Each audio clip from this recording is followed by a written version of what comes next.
Welcome viewer, this video tutorial describes, fix Windows 11, 10 long loading time for drives, files and folders.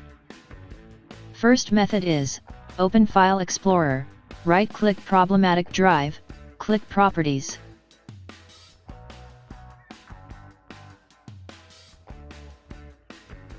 Select General Items, check Also apply this templates to all subfolders.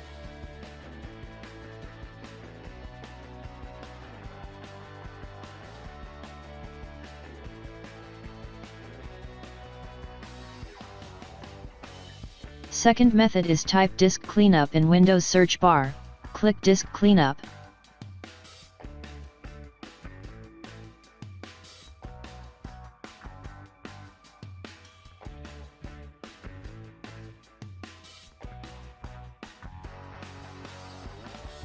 Uncheck all items except thumbnails.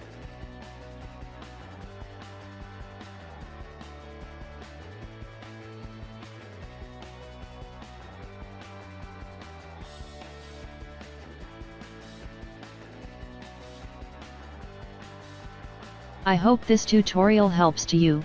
Please like, share and don't forget to subscribe our channel. Thank you very much. See you next video.